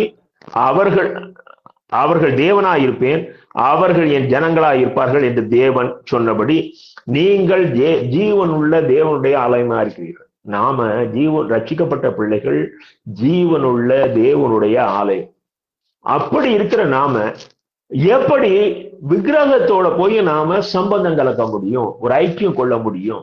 இதை நீங்கள் திருமண உறவோடு இந்த காரியத்தை நீங்கள் சிந்தித்து முடித்து விடாதீர்கள். அதற்கு வெளியேயும் இந்த காரியம் நமக்கு அநேக காரியங்களை கற்றுத் தருகிறது. என்னுடைய ஐக்கியம் எங்கே இருக்கிறது? நான் எதற்கு முக்கியத்துவம் கொடுக்கிறேன்? எனக்கு அருமையான தேவனுடைய அன்பு பிள்ளைகளே, நம்மையும் அறியாமல் நாம் சாத்தானுடைய ஐக்கியத்திலே விழுந்து கொண்டிருக்கிறோம். இதுதான் சாலமோன் ராஜா செஞ்சார். நீங்க 1 ராஜாக்கள் 11ஆம் அதிகாரம் 1 முதல் 4, கிட்டத்தட்ட அந்த 10 வசனம் வரைக்கும், 1 முதல் 10 வசனம் வரைக்கும் அந்த சம்பவம் சொல்லப்பட்டிருக்கு. அவர் அநேக அந்நிய இன பெண்களை திருமணம் செய்கிறார். கர்த்தர் ஏற்கனவே எச்சரித்திருக்கிறார் உபாகமத்துல, நியாயப்பிரமாணத்துல. ஆனா சாலமோன் தனக்கு அநேக அந்நிய பெண்களை திருமணம் செய்து அவருடைய வயதான நாட்களிலே அவர்களுக்கு அவர் கீழ்ப்படிய வேண்டியதாகி அவர் அந்நிய தேவர்களை வணங்க ஆரம்பிக்கிறார். எவ்வளவு பெரிய ராஜா, இந்த உலகத்துல சாலமோனுக்கு இருந்த ஞானம் வேற யாருக்கு கிடையாது. அப்படிப்பட்ட ஞானத்தை தேவாதி தேவனிடத்திலிருந்து பெற்றவர். அத்தனை ஐஸ்வர்யங்கள், அத்தனை ஆசீர்வாதங்கள். ஆனால் ஐக்கியம் மாறின பொழுது அருவருக்கப்படத்தக்கவராக மாறினார். நான் உங்களுக்கு 9ஆம் வசனத்தை வாசிக்கிறேன். 1 ராஜாக்கள் 11:9. ஆகையால் இஸ்ரவேலின் தேவனாகிய கர்த்தர் சாலமோனுக்கு 2ஆம் விசை தரிசனமாகி அந்நிய தேவர்களை பின்பற்ற வேண்டாம் என்று கட்டளையிட்டிருந்தும் அவர் கர்த்தரை விட்டு தன் இருதயத்தை திருப்பி, 10ஆம் வசனம், அவர் கற்பித்ததை கை கொள்ளாமல் போனதினால் கர்த்தர் அவர் மேல் கோபமானார். இந்த காரியத்தினாலதான் அன்னைக்கு இஸ்ரவேல், அந்த மகா இஸ்ரவேல் தேசம் 2ஆக பிரிந்தது. யூதேயா தேசம், இஸ்ரவேல் தேசம் என்று சொல்லி. ஆக தாவீதின் சந்ததிக்கு 2 கோத்திரங்களும் மீதி 10 கோத்திரங்கள் இஸ்ரவேல் சந்ததி என்று தனியாக பிரிந்தது. ஏன் அன்பு தேவனுடைய பிள்ளைகளே, நீ யாரா இருந்தாலும் சரி, நான் அன்னைக்கு ரட்சிக்கப்பட்டிருந்தேன், நான் இப்படி வாழ்ந்தேன், இன்னைக்கு எப்படி நம்முடைய ஐக்கியம் இருக்கிறது? யாரோட நம்முடைய ஐக்கியம் இருக்கிறது? ஆகையினால்தான் நம்ம எச்சரிக்கையா இருக்கணும். நாம் பிசாசானவன் நம்மோடு ஐக்கியம் கொள்வதற்கு மிக ஆவலாக இருக்கிறான். அவனுடைய ஆட்களை பற்றி கவலைப்படுறதில்லை. ஆனால் திருச்சபைக்குள் இருக்கிறவர்கள் என்னோட ஐக்கியம் கொள்ள வேண்டும் என்பதிலே அவன் ஆவலாக இருக்கிறான். அதுல அவன் அநேக வெற்றி அடைஞ்சிட்டான். அநேகரை அவன் வெற்றி அடைந்து கொண்டிருக்கிறான். ஒண்ணுக்குமே அவன் ரொம்ப ஈஸியா செய்கிற ஒரு காரியம், பண ஆசையை கொடுத்து பொய் பில் வைக்க சொல்லுவான், பொய் கணக்கு காட்ட சொல்லுவான். இதுதான் அவன் சாதாரணமாக மனிதர்களிடத்திலே அவன் ஐக்கியத்தை ஏற்படுத்துகிற விதம். அதில் அவங்களுக்கு கொஞ்சம் வருமானமும் கிடைக்க செய்வான். அவங்களுடைய தேவைகளை அவன் தனக்கு சாதகமாக எடுத்துக்கொள்வான். ஆகவே நாம் உலக பிரகாரமாக ஒரு கிறிஸ்தவர்கள் போல தெரிந்தாலும் நம்முடைய ஐக்கியம் இயேசுவோடு கிடையாது. நம்முடைய ஐக்கியம் சாத்தானோடு இருக்கிறது. இதுல நாம் எச்சரிக்கையாக இருந்து நாம வெளியே வரணும். இதே மாதிரி ஒரு ஐக்கியத்துலதான் ஆகாப் ஏசபேலை திருமணம் பண்ணி அவருடைய அந்த ராஜ்ய வாழ்க்கையை நாசமாகி போனான். அவருடைய இயேசபேலை குறித்து சொல்லும் பொழுது வேதம் சொல்லுகிறது, அவள் சீதோனியரின் ராஜாவாகிய ஏத் பாகாலின் குமாரத்தி. அவங்க குலதெய்வமே பாகால் தான். ஆக அப்படிப்பட்ட, நல்லா தெரியுது இவர்கள் விக்கிரக வணக்கத்தை சார்ந்தவர்கள் என்பது நன்கு தெரிந்தும் கூட இந்த ராஜா ஆகாப் அவளை திருமணம் செய்து கொண்டார். வேதம் சொல்லுகிறது, யெரொபெயாமின் பாவங்களை காட்டிலும் இவனுடைய பாவம் அதிகமாக இருந்ததுன்னு சொல்லி.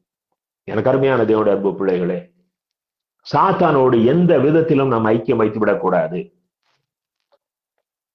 இரண்டாவதாக நாம் பார்ப்போம், நாம் கர்த்தருக்குள் நிலைச்சிருக்கணும்.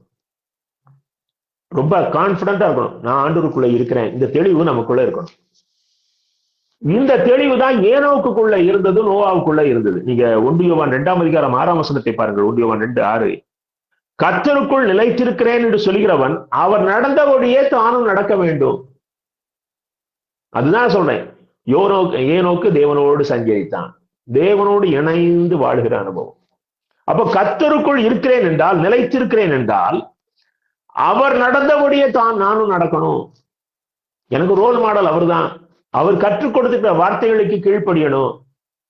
இன்றைக்கு இருக்கிற ஒரு பெரிய பிரச்சனை என்று சொன்னால், இன்னைக்கு பிரசங்க மேடைகளிலே இயேசு கிறிஸ்து என்ற வார்த்தையை கேட்பது அபூர்வமாகிவிட்டது. அநேக பிரசங்க மேடைகளிலே இறைவன் கடவுள், இறைவன் கடவுள் தான். இன்னைக்கு நாம் அதிகமாக பிதாவாகிய தேவனை மகிமைப்படுத்துவது மாத்திரமல்ல, நமக்கு அவருடைய சாயலிலே வந்து அந்த ரட்சிப்பை இலவசமாய் கொடுத்த அந்த நற்செய்தியின் நாயகராகிய இயேசுவை குறித்து நாம் அதிகமாக பேசணும். ஏன்னா அந்த நாமத்துக்கு தான் பிசாசு பயப்படுறான், அந்த நாமத்துக்கு தான் அவன் நடுங்கிறான். ஆனால் நாம் அந்த வார்த்தையை தவிர்த்து நாம் ஒரு செய்தியை கொடுக்கறதுக்கு தான் முயற்சி பண்ணுகிறோம். இன்னும் பொது இடங்கள்ல செய்தி கொடுக்கிறவங்க அந்த இயேசுங்கிற நாமத்தையே சொல்லாம செய்தி கொடுத்துட்டா பிரச்சனை இல்லாம இருக்குமே நினைக்கிறார். எனக்கு அருமையான தேவனுடைய அன்பு பிள்ளைகளே, இந்த வசனத்தை பாருங்க. 1 யோவான் 2:6. நான் அது புதிய மொழிபெயர்ப்புல வாசிக்கிறேன். கர்த்தரோடு இசைந்திருக்கிறேன் என்று கூறுகிறவர்கள் அவர் வாழ்ந்தவாறே வாழ கற்றுக்கொள்ள வேண்டும்,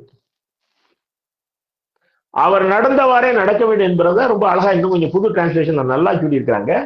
அவர் வாழ்ந்தது போல நாம் வாழணுமா? ஆக கர்த்தரிடத்திலே நிலைத்திருக்கிற அனுபவத்தை நாம் உருவாக்க வேண்டும். எபேசியர் 5ஆம் அதிகாரம் 1ஆம் வசனத்திலே, நீங்கள் பிரியமான பிள்ளைகளை போல அவரை பின்பற்றுங்கள். ஒரு தகப்பனை நேசிக்கிற பிள்ளைகள் தகப்பன் பின்னாலே சுத்தி சுத்தி வருவாங்க.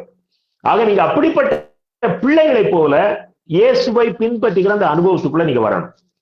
நீ எபேசியர் 5ஆம் அதிகாரம் 5-6 வசனத்திலே பாருங்கள். எபேசியர் 5ஆம் அதிகாரம் 5-6 அதனுடைய தொடர்ச்சி தான். எபேசியர் 5:1 நான் வாசித்தேன்.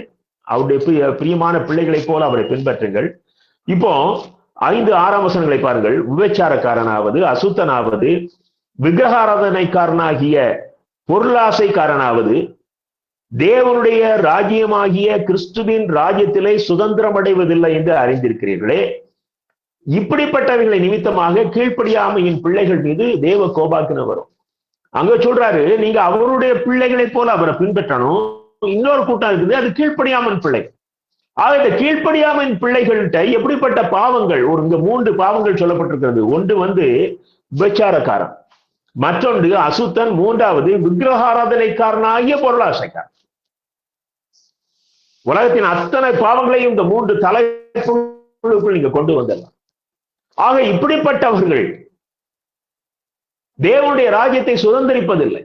இந்த கூட்டம் இன்னைக்கு தேவனுடைய ஐக்கியத்துக்குள் இருக்கிறேன் என்று சொல்லுகிற திருச்சபைகளுக்குள்ள இந்த கூட்டம் எல்லாம் இருக்கு. எனக்கு அருமையான தேவனுடைய அன்பு பிள்ளைகளே, நான் கர்த்தருக்குள் நிலைத்திருக்கிறேன் என்ற நிச்சயத்தோடு நீங்கள் வாழ முடியுமா? கர்த்தருக்குள் நிலைத்திருக்கிறேன் என்று சொன்னால் இயேசு நமக்கு கற்றுக் கொடுத்த காரியங்கள் தான் நம்முடைய திருச்சபைகளிலே வலியுறுத்தப்பட வேண்டும். எந்த திருச்சபைக்கு போனாலும் சரி, அந்த திருச்சபையானது இயேசுவுக்குள் நம்மை நிலைநிறுத்துகிற, நம்ம கர்த்தருக்குள் நம்மை வளர்க்கிற அந்த அனுபவத்தை கற்றுக் கொடுக்கிறதாக திருச்சபை இருக்கணும். திருச்சபையின் மூப்பர்கள் அந்த சாயலை தரித்தவர்களாக இருந்தால்தான் இந்த தரிசனத்துக்குள்ள அவங்களுக்கு கீழே இருக்கிறவங்களை வழிநடத்த முடியும். மத்தேயு 5ஆம் அதிகாரம் 48ஆம் வசனத்துல சொல்கிறார் இயேசு கிறிஸ்து மலை பிரசங்கத்துல, பரலோகத்தில் இருக்கிற உங்கள் பிதா பூரண சர்க்குணராய் இருக்கிறது போல நீங்களும் சர்க்குணராய் இருங்கள், பூரண சர்க்குணராய் இருக்க கடவீர்கள். புதிய மொழிபெயர்ப்புல அது என்ன போட்டிருக்கு அப்படின்னா, அவர் நிறைவுள்ளவராய் இருக்கிறது போல நீங்களும் நிறைவுள்ளவர்களாக இருங்கள். இது கொஞ்சம் நல்லா இருக்கு. ஆக நான் ஆண்டவருக்குள் நிலைநிற்கிறேன் என்றால் நான் நிறைவுள்ளவன். கர்த்தருடைய அத்தனை அம்சங்களையும் நான் எனக்குள் கொண்டு அவரை போல நான் நிறைவுள்ளவனாக இருக்கிறேன். எனக்கு அருமையான தேவனுடைய அன்பு பிள்ளைகளே, இந்த அனுபவம் வரும் பொழுதுதான் நான் கர்த்தருக்குள் நிலைத்திருக்க முடியும். கர்த்தருக்குள் நீங்கள் நிலைத்து நிற்காமல் இயேசுவோடு நீங்கள் ஐக்கியமாக வாழ முடியாது. நான் ஸ்ட்ராங்கா இருக்கணும். இந்த உலகத்துல உனக்கு அத்தனை எதிர்ப்பு வரும். இந்த உலகம் உன்னை அசிங்கப்படுத்துவதற்கு மிக ஆவலாக காத்து கொண்டிருக்கிறது. உனக்கு இதுவரைக்கும் வராத சில ஆசீர்வாதங்களை குத்தி காட்டி, நீ என்ன இயேசுவோடு இருக்கிறேங்கிறா, உனக்கு இந்த ஆசீர்வாதம் இல்லையே என்று சொல்லி உங்களை வேதனைப்படுத்துகிற ஒரு கூட்டம் சுத்தி தெரியும். உங்களுடைய இருதயத்துல உங்களுக்கே சந்தேகம் வரும், நம்ம ஆண்டவர் கூட தான் இருக்கிறோமா? நீங்கள் நிறைவுள்ளவர்கள். நீங்கள் தேவனுக்குள் நிலைத்து நிற்கிற அந்த பாவமற்ற சூழ்நிலையில பாவத்தை வெறுக்கிறவர்களாக நீங்கள் வாழ்வீர்களே, ஆனால் நீங்கள் கர்த்தரோடு ஐக்கியமாக இருக்கிறீர்கள். நீங்கள் 1 பேதுரு 2ஆம் அதிகாரம் 19ஆம் வசனத்தை பாருங்கள். 1 பேதுரு 2ஆம் அதிகாரம் 19. தேவன் மேல் பற்றுதலாய் இருக்கிற மனசாட்சிய நிமித்தம் ஒருவன் அநியாயமாய் பாடுபட்டு உபத்திரவங்களை பொறுமையாய் சகித்தால் அதுவே பிரீதியா இருக்கும். அதுல 21ஆம் வசனம், 21ஆம் வசனம், இதற்காக நீங்கள் அழைக்கப்பட்டும் இருக்கிறீர்கள், ஏனெனில் கிறிஸ்துவும் உங்களுக்காக பாடுபட்டு நீங்கள் தம்முடைய அடிச்சுவடுகளை தொடர்ந்து வரும்படி உங்களுக்கு மாதிரியை பின்வைத்து போனார். இந்த உலகத்துல அவருடைய பிள்ளைகளுக்கு பாடுகள் உண்டு, அதில் நீங்க தப்பித்துக் கொள்ளவே முடியாது. ஆகவேதான் அப்படிப்பட்ட ஒரு மாதிரியை கர்த்தர் நமக்கு அவர் நமக்கு முன்வைத்து சென்றிருக்கிறார், அதை பின்பற்றும்படியா. அப்ப அவர்ல நிலைத்திருக்கிறேன் என்கிறவர்கள் உங்களுக்கு பாடுகள் வரும் பொழுது நீங்கள் நன்றி சொல்ல பழகுங்கள், நீங்கள் அதுக்கு தோத்திரம் செலுத்த பழகுங்கள். அதுதான் நீங்கள் ஆண்டவரோடு ஐக்கியமாக இருக்கிறீர்கள் என்பதின் அர்த்தம். எனக்கு வேதத்திலே இருக்கிற எழுத்து என்னுடைய வாழ்க்கையிலே அது ஒரு பிராக்டிக்கல் எக்ஸாமாக, ஒரு அனுபவமாக மாறிவிட்டது என்றால் நான் கர்த்தருக்குள் ஐக்கியமாக இருப்பதற்கு இதைவிட பெரிய அடையாளம் எதுவுமே கிடையாது. எனக்கு அருமையான தேவனுடைய அன்பு பிள்ளைகளே, 3ஆவதாக நாம் பார்ப்போம், கர்த்தருடைய வார்த்தையிலே நிலைத்து நிற்கணும். முதலாவதாக சாத்தானுடைய ஐக்கியத்துக்குள்ள நாம செல்லக்கூடாது. 2ஆவதாக நாம் கர்த்தருக்குள் நிலைத்து நிற்கணும். 3ஆவதாக கர்த்தருடைய வார்த்தையில நிலைத்து நிற்கணும். யோவான் 17ஆம் அதிகாரம் 8ஆம் வசனம், இயேசு கிறிஸ்துடைய அந்த பிரேயர், பெரிய ஜெபம், நீர் எனக்கு கொடுத்த வார்த்தைகளை நான் அவர்களுக்கு கொடுத்தேன். அவர் முன்னால் இருக்கிற சீஷர்கள், அவரோடு வாழ்ந்த சீஷர்களுக்கு அவர் பிதா கிட்ட சொல்றாரு, நீர் எனக்கு கொடுத்த வார்த்தைகளை நான் அவர்களுக்கு கொடுத்தேன். என்னையா வார்த்தையை கொடுத்துட்டாரு. அதுதாங்க இந்த உலகத்துல விலை மதிப்பற்ற ஆசீர்வாதம். கர்த்தருடைய வார்த்தையை காட்டிலும் இந்த உலகத்துல நீங்க விலை மதிப்புள்ள வேற எதையாவது கூட நீங்க கம்பேர் பண்ண முடியாது. அது நீங்க பொன், வெள்ளி, வைரம், அது இந்த உலகத்துல அவன் சொத்து வச்சிருக்கான் கோடிக்கணக்கான அப்படின்னு சொல்றான். ஒன்னையும் அது கூட கம்பேர் பண்ண முடியாது. அத்தனை வல்லமை உள்ளது அவருடைய வார்த்தைகள். அவர் அதைத்தான் சொல்றார், நான் என்னுடைய வார்த்தைகளை அவர் கொடுத்தேன். ஆகையினால்தான் அந்த வார்த்தைகளை அவர்கள் அவருடைய அப்போஸ்தலர்களான மாறினவர்கள் அந்த உலகத்துக்குள்ள கொண்டு சென்ற பொழுது 2000 ஆண்டுகளாக எத்தனையோ கோடி மக்களுக்கு அந்த ஆசீர்வாதத்தை கொண்டு வந்திருக்கிறது. உலகத்துக்கு பணம் கொண்டு வருமா? 2000 வருஷத்துக்கு முன்னால இருந்த தங்கமும் வைடூரியமும் அந்த ஆசீர்வாதத்தை கொண்டு வர முடியுமா? ஆனால் கர்த்தருடைய வார்த்தை 2000 ஆண்டுகளுக்கு பிறகும் கோடானு கோடி மக்களுக்கு ஆசீர்வாதத்தை கொண்டு வருகிறது என்று சொன்னால், அன்றைக்கு இயேசு கிறிஸ்து சொன்ன வார்த்தை, உம்முடைய வார்த்தைகளை நான் இவர்களுக்கு கொடுத்தேன். எனக்கு அருமையான தேவனுடைய அன்பு பிள்ளைகளே, உங்களுக்கு வார்த்தைகள் வரும் பொழுது அதை இறுக பற்றி கொள்ளுங்கள். இந்த வார்த்தைகளை காட்டிலும் உலகத்தில் உங்களுக்கு பெரிய ஆசீர்வாதம் கிடையாது. ஏதோ ஒரு நாள் உங்களுடைய வாழ்க்கை முடிந்து போகும். அன்றைக்கு ஒரு சகோதரி சொன்னாங்களாம், அவங்க நம்ம தமிழ்நாட்டுக்குள்ளதான் ஒரு இடத்துல ஃபர்ஸ்ட் பேபியை அவங்க பெற்று எடுத்து தாங்கள் வாழுகிற ஊருக்கு செல்வதற்காக கார்ல வர்றாரு. அவருடைய கணவர் அவங்க கூட வர்றாரு. ஒரு இடத்துல நிறுத்திட்டு அவர் நான் ரெஸ்ட் ரூம் போயிட்டு வரேன் அப்படின்னு சொல்லிட்டு கீழே இறங்கி போறாரு. இந்த அம்மா கார்ல குழந்தையோட இருக்கிறாங்க. அவரு இன்னும் வரல. அந்த டைம்ல ஒருத்தர் வந்து கார் கதவை தட்டி திறக்க சொல்லியிருக்காரு. இவங்க திறந்து என்னன்னு கேட்டிருக்காங்க. உங்க கூட வந்தவரா? அவர் அந்த ஓரமா விழுந்து கிடக்காரு அப்படின்னு இருக்காரு. எல்லாரும் போய் பார்த்தாச்சுன்னா அவர் இறந்து கிடக்கிறார். மனுஷனுடைய வாழ்க்கைக்கு கேரண்டி கிடையாது. நீ நாளைக்கு தப்பு பண்றதுக்கு, 4 தப்பு பண்றதுக்கு, 4 வருஷம் கழிச்சு தப்பு பண்றதுக்கு நீ பிளான் போட்டுட்டு இருக்கிற. எனக்கு அருமையான தேவனுடைய அன்பு பிள்ளைகளே, இந்த செய்தியில நீங்க பங்கு பெறுகிறது உங்களுக்கு ஆசீர்வாதம். கர்த்தர் உங்களுக்கு பெரிய ஆசீர்வாதங்களை வைத்திருக்கிறார். ஆகையினால்தான் நீங்க வந்திருக்கிறீர்கள். இந்த செய்திகளை தொடர்ச்சியாக கேட்கிற உங்களை உற்சாகப்படுத்தும்படியாக கர்த்தர் சொல்லுகிற வார்த்தை, நீங்கள் பரலோகத்திலே இயேசு கிறிஸ்துவை முகமுகமாய் தரிசிக்க போகிறவர்கள். எனக்கு அருமையான தேவனுடைய அன்பு பிள்ளைகளே, அவருடைய வார்த்தை ஆசீர்வாதம் உள்ளது, அழியாத ஆசீர்வாதம் உள்ளது. அதனால்தான் இயேசு கிறிஸ்துவை பார்த்த உடனே அவருக்கு டீ கொடுக்கணும், சாப்பாடு கொடுக்கணும், எந்த சிந்தனையும் இல்லாம மரியாள் அவருடைய பாதத்துல வந்து உட்கார்ந்து அவருடைய வசனங்களை கேட்டுக்கொண்டிருந்தாள் என்று வேதம் சொல்லுகிறது. இயேசு கிறிஸ்து சொல்லுகிறார், மரியாள் தன்னை விட்டு எடுபடாத நல்ல பங்கு. அவருடைய வார்த்தை நம்மை விட்டு எடுக்க முடியாத நல்ல பங்கை, ஒரு மிகப்பெரிய ஆசீர்வாதத்தை நமக்கு தருகிறது. எனக்கு அருமையான தேவனுடைய அன்பு பிள்ளைகளே, அவருடைய வார்த்தையிலேயே நிலைத்திருங்கள். 1 யோவான் 2:24 பாருங்கள். 1 யோவான் 2:24. ஆகையால் ஆதி முதல் நீங்கள் கேள்விப்பட்டது உங்களில் நிலைத்திருக்க கடவுது. ஆதி முதல் நீங்கள் கேள்விப்பட்டது உங்களில் நிலைத்திருக்க கடவுது. அப்படி நீங்கள் கேள்விப்பட்டது உங்களில் நிலைத்திருந்தால் நீங்களும் குமாரனிலும் பிதாவிலும் நிலைத்திருப்பீர்கள். இந்த வார்த்தை உங்களுக்குள்ள நிலைத்திருக்கும் பொழுதுதான் நீங்கள் பிதாவோடும் குமாரனோடும் ஐக்கியமாக இருக்க முடியும். இந்த வார்த்தையை நீங்க கேட்டுக்கொண்டே இருக்கிறீர்கள். இந்த வார்த்தை உங்களுக்குள்ள ரெக்கார்ட் ஆகுது. அநேகர் இந்த செய்திகளை தொடர்ச்சியா வந்து கேட்கறீங்க. நான் அவங்களுக்காக ஆண்டவருக்கு நன்றி செலுத்துகிறேன். கர்த்தர் பேசுகிற இந்த வார்த்தைகள் வேதத்தில் உள்ளது உள்ளபடி சொல்லப்பட்ட வார்த்தைகள், சொந்த கற்பனையான எந்த கருத்தும் கிடையாது. இந்த வார்த்தைகள் ஒருவேளை நீங்க பைபிளை வாசிக்கும் போது ஆவியானவர் உங்களோடு தனித்து பேசியிருப்பார். அந்த வார்த்தைகள், இந்த வார்த்தைகள் நாம் ஆதி முதல் கேட்ட வார்த்தைகள். இந்த வார்த்தைகள்ல நாம நிலைத்திருந்தால், இந்த வார்த்தைகளை உறுதியாக பற்றி கொண்டு, ஆண்டவரே இந்த வார்த்தைகளுக்கு உகந்த வாழ்க்கை, இந்த வார்த்தைகளை வெளிப்படுத்துகிற வாழ்க்கை வாழ எனக்கு உதவி செய்யணும்னு சொல்லுங்க. பிதாவும் குமாரனும் உங்களோடு ஐக்கியமாயிருப்பார்கள். யோவான் 15:7 சொல்றார், நீங்கள் என்னிலும் என் வார்த்தைகள் உங்களிலும் நிலைத்திருந்தால் நீங்கள் கேட்டுக்கொள்வது எதுவோ அது உங்களுக்கு கொடுக்கப்படும். ஆமா, உங்களுக்கு எல்லா ஆசீர்வாதமும் வந்து சேரும் அப்படிங்கிறாரு. அவருடைய வார்த்தை நமக்குள்ள நிலைத்திருக்கணும். நீங்கள் என்னிலும் என் வார்த்தைகள் உங்களிலும். ஆமா, நம்முடைய வார்த்தைக்கு கீழ்ப்படியும் பொழுது நாம் அவருக்குள் சென்று விடுகிறோம். அவருடைய ஆளுகைக்குள், அவருடைய பிரசனத்துக்குள், இன்னும் சொல்ல போனா திருச்சபையாகிய அவருடைய சரீரத்துக்குள்ள நாம வந்துடுறோம். கொலோசையர் 3:16 பாருங்கள். கிறிஸ்துவின் வசனம் உங்களுக்குள்ளே சகல ஞானத்தோடும் பரிபூரணமாக வாசமாயிருப்பதாக. அவருடைய வார்த்தை முழுவதுமாக நமக்குள் சகல ஞானத்தோடும் வாசமாயிருக்கட்டும். இந்த வசனம் உங்களுக்கு நல்லா தெளிவா வந்துட்டுன்னா இந்த உலகத்தை நீங்க புரிந்து கொண்டிருவீங்க. அதைதான் 1 Corinthians 2ஆம் அதிகாரத்தில் அப்போஸ்தலன் பவுல் சொல்லுகிறார், ஆவிக்குரியவர்கள் எல்லாவற்றையும் ஆராய்ந்து நிதானிக்கிறார்கள், ஆனால் அவர்களை மற்றொருவனும் நிதானிக்க முடியாது. எப்போ உங்களுக்குள்ள இந்த முழு வசனம் ஞானமா உங்களுக்குள்ள இறங்குதோ அதுக்கு பிறகு நீங்க இந்த உலகத்தை நல்லா புரிஞ்சுக்கலாம்.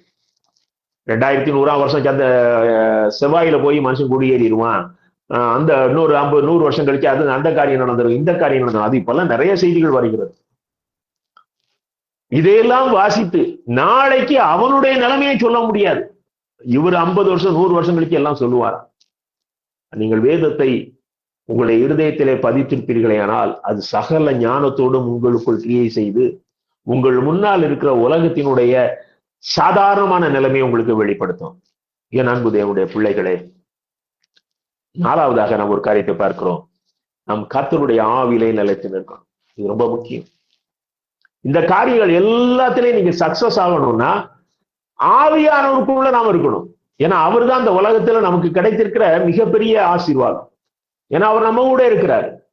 ஆண்டவரே, நான் இயேசு கிறிஸ்துவுக்குள் நான் நிலைத்து நிற்கணும், நான் நம்முடைய வார்த்தைக்குள் நிலைத்து நிற்கணும், அவருடைய வார்த்தை என்னுடைய வாழ்க்கையா மாறணும். அப்படின்னா ஆவியானவர் நமக்குள்ளேயே வந்து நம்மை இப்படிப்பட்ட கிறிஸ்துவின் ஐக்கியத்துக்குள் வாழ்வதற்கு வழி நடத்துகிறார். 1 யோவான் 2ஆம் அதிகாரம் 27ஆம் வசனத்திலே பாருங்கள். 1 யோவான் 2:27, நீங்கள் அவராலே பெற்ற அபிஷேகம் உங்களில் நிலைத்திருக்கிறது, ஒருவரும் உங்களுக்கு போதிக்க வேண்டுவதில்லை, அந்த அபிஷேகம் சகலத்தையும் குறித்து உங்களுக்கு போதிக்கிறது, அது சத்தியமாய் இருக்கிறது, பொய்யல்ல, அது உங்களுக்கு போதித்தபடியே அவரில் நிலைத்திருப்பீர்களாக. இதுதான் பரிசுத்தாவியானவரை குறித்து அங்கே யோவான் சொல்கிற ஒரு வார்த்தை. பரிசுத்தாவியானவரே உங்களுக்கு சகலத்தையும் போதிக்கிறார், நீங்கள் அதிலே நிலைத்திருப்பதற்கும் அவர் உங்களுக்கு உதவி செய்கிறார். அபிஷேகம் என்பதை அலங்காரமாக எடுத்துக்கொள்ளாதீர்கள். அபிஷேகம் ஒரு ஆழமான உறவை கர்த்தரோடு நமக்கு ஏற்படுத்தி கொடுக்கிற அனுபவம். இதை நல்லா புரிஞ்சுக்கிடுங்க. அபிஷேகம் கண்டிப்பாக ஆண்டவருடைய பிள்ளைகள் நாம் பரலோகத்துக்கு போகணும்னா நம்மை அந்த உலகத்தின் தீங்கள் அணுகாதபடி பாதுகாத்து நம்மை பத்திரமாக கொண்டு சேர்ப்பதற்கு ஆவியானவர் நமக்குள் வாசம் பண்ணுகிற அனுபவம் நமக்கு வேணும். 2 Corinthians 2ஆம் அதிகாரம் 12-13ஆம் வசனத்திலே பாருங்கள். நாங்களோ உலகத்தின் ஆவியை பெறாமல் தேவனால் எங்களுக்கு அறியப்பட்டவைகளை அறியும்படிக்கு தேவனிடமிருந்து புறப்படுகிற ஆவியை பெற்றோம். தேவனால் எங்களுக்கு அருளப்பட்டவைகளை அறியும்படிக்கு. அப்போ இந்த ஆவி நமக்கு வரும்போதுதான் நாம் தேவன் சொல்லுகிற காரியங்களை நம்மால் புரிந்து கொள்ள முடியும். எனக்கு அருமையான தேவனுடைய அன்பு பிள்ளைகளே, அது 13ஆம் வசனத்தை பாருங்க. அவைகளை நாங்கள் மனுஷ ஞானம் போதிக்கிற வார்த்தைகளாலே பேசாமல் பரிசுத்த ஆவி போதிக்கிற வார்த்தைகளாலே பேசி ஆவிக்குரியவர்களை ஆவிக்குரியவர்களோட சம்பந்தப்படுத்தி காண்பிக்கிறோம். அதனாலதான் நீங்க சில இடங்கள்ல போங்க, இதே வசனத்தை உலக பிராரமான காரியங்களோடு இணைத்து உங்களுக்கு தகுந்தபடி போதிக்க அனுப்பிடுவாங்க. நீங்களும் பைபிள் தானே அங்க பேசினாங்கன்னு நினைப்பீங்க. ஆனால் ஒரு மனுஷன் பரிசுத்த ஆவிக்குள் வந்து போதிக்கும் பொழுது அவன் உலக பிரகாரமான வார்த்தைகள் அவனிடத்துல வராது. அவன் ஆவிக்குரியவைகளை ஆவிக்குரியவர்களோட சம்பந்தப்படுத்தி பரிசுத்த ஆவியானவருடைய சித்தப்படி அந்த வார்த்தைகள் அங்கே போதிக்கப்படும். ஏனென்றால் அங்கே பேசுகிறவர் மனிதன் அல்ல, ஆவியானவர். கடைசியாக பாருங்கள், நாம் கர்த்தரின் பிள்ளைகளின் ஐக்கியத்தில் நிலைத்திருக்கணும். ரட்சிக்கப்பட்ட பிள்ளைகளுக்குள்ள ஒரு ஐக்கியம் இருக்கணும்.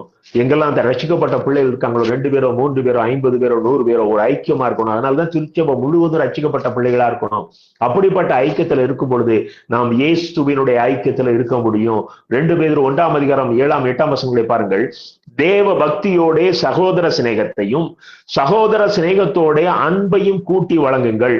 இவைகள் உங்களுக்கு உண்டாயிருந்து பெருகினால் உங்களை நம்முடைய கர்த்தராகிய கிறிஸ்துவை அறிகிற அறிவிலே வீணரும் கனியராது. தேவ பக்தியோட சகோதர சிநேகம், இந்த சகோதர ஐக்கியம் கண்டிப்பா வேணும். எனக்கு கருமையான தேவனுடைய அன்பு பிள்ளைகளே, ஒருத்தருக்கு ஒருத்தர் ஜெபிக்கிறது, ஒருத்தருக்கு ஒருத்தர் பிரச்சனை வந்தா ஷேர் பண்ணி கட்டுறது, இப்படிப்பட்ட காரியங்களுக்கு ஆவிக்குரிய பிள்ளைகளுடைய ஐக்கியத்தை நீங்கள் உருவாக்கி கொள்ள வேண்டும். தனித்து நிற்கவே முடியாது. எப்படியாவது உங்களுக்கு சோர்வு வரும் பொழுது நீங்கள் அப்படிப்பட்ட கரை முழு உங்களை போல அந்த ஐக்கியத்துல இருக்கிறவங்களை நீங்க வச்சிருக்கணும். அவங்க கிட்ட தான் நீங்க ஷேர் பண்ண முடியும். உலக மனுஷன்ட்ட நீங்க ஷேர் பண்ணீங்கன்னா ஆவிக்குரிய பிரச்சனைக்கு அசுத்தாவி உங்களுக்கு ஆலோசனை சொல்லும். யோவான் 17:22 பாருங்கள். நாம் ஒன்றாயிருக்கிறது போல அவர்களும் ஒன்றாயிருக்கும்படி நீர் எனக்கு தந்த மகிமையை அவர்கள் கொடுத்தேன்னு இயேசு சொல்றாரு அவருடைய ஜெபத்துல. அவருடைய சீஷர்கள் ஒன்றாயிருக்கும்படியாக நீர் எனக்கு கொடுத்த மகிமையை நான் அவர்களுக்கு கொடுத்தேன். எவ்வளவு பெரிய ஆசீர்வாதம் பாருங்கள். என் அன்பு தேவனுடைய பிள்ளைகளே, இந்த உயர்வான ஆசீர்வாதத்தை நீங்கள் அனுபவிக்க வேண்டுமே ஆனால் அவருடைய பிள்ளைகள் யார் யார் என்பதை கண்டறிந்து அவருடைய பிள்ளைகளுக்குள்ள ஒரு ஐக்கியம் இருக்கணும். யோவான் 17:24 கடைசி பகுதியை பாருங்கள். நீர் எனக்கு தந்த மகிமையை நீர் எனக்கு தந்தவர்கள் காணும்படியாக நான் எங்கே இருக்கிறேனோ அங்க அவர்களும் என்னோட கூட இருக்க விரும்புகிறேன். இதுதான் மிக உயர்ந்த ஆசீர்வாதம்.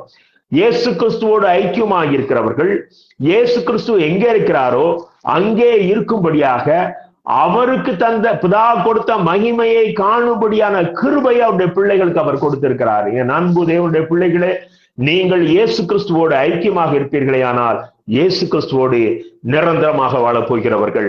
இயேசு கிறிஸ்து அவருக்கு கிடைத்த மகிமையை உங்களுக்கு கொடுத்திருக்கிறார்.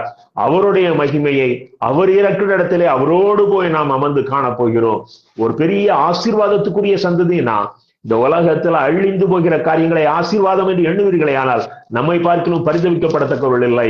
அழியாத மாசற்ற ஆசீர்வாதத்தை கர்த்தர் உங்களுக்கு வைத்திருக்கிறார். இந்த பிரசங்கத்தை கேட்டுக்கொண்டிருக்கிற ஒவ்வொரு பிள்ளைகளுக்கும் வைத்திருக்கிறார். ஒரு நாளிலே அதை உணர்வீர்கள். நீங்கள் பரலோகத்திலே ஆபிரகாமின் மடியிலே உட்கார போகிறவர்கள். அன்னைக்கு கம்பீரமாக லாசர் அமர்ந்தது போல நீங்களும் அமர்ந்திருந்து அன்பின் ஆண்டவரையும் பிதாவின் மகிமையும் காணப்போகிறீர்கள். மிக உயர்ந்த ஆசீர்வாதத்துக்குரிய உங்களை கர்த்தர் இந்த உலகத்திலும் பாதுகாத்து வழி நடத்துவாராக.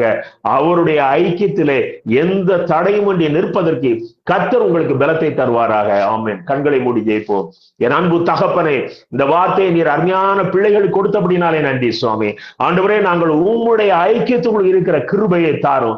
எந்த சூழ்நிலையிலும் என் இயேசுவோடு எனக்கு இருக்கிற ஐக்கியம் ஆண்டவரை விலகி விடாதபடி பாதுகாத்துள்ளோம். ஆண்டவரே, நான் தவறுதலான ஐக்கியத்துக்குள் நுழைந்து இந்த பரிசுத்த ஐக்கியத்தை நான் துச்சமாக மதித்து இழந்து விடாதபடி, சாபத்துக்குள்ளாகி விடாதபடி, என் அன்பு கர்த்தருடைய மகிமையின் பாதுகாப்பு இறங்கி வருவதாக. இந்த இடத்தில் இருக்கிற ஒரு குடும்பம் கூட ஆண்டவரே நரகத்துக்கு போயிடக்கூடாது. எல்லா குடும்பங்களுக்கும் பரலோகத்தின் ஆசீர்வாதம் இந்த உலகத்திலேயே இறங்குவதாக. அவர்கள் தங்களுடைய நிச்சயத்தை உம்மோடு உம்முடைய மகிமையை காணும்படியாக உம்முடைய அருகிலே இருந்து வாழ்கிற கிருபையினால் நிரப்பும். உடைய கருத்துல இந்த எல்லா செய்தியை கேட்கிற ஒவ்வொரு குடும்பங்களை தாழ்த்தி ஒப்புக் கொடுக்கிறேன். ஆசீர்வதியும். இயேசு கிறிஸ்துவின் மூலம் வேண்டிக் கொள்கிறோம் பரமபிதாவே. ஆமென்.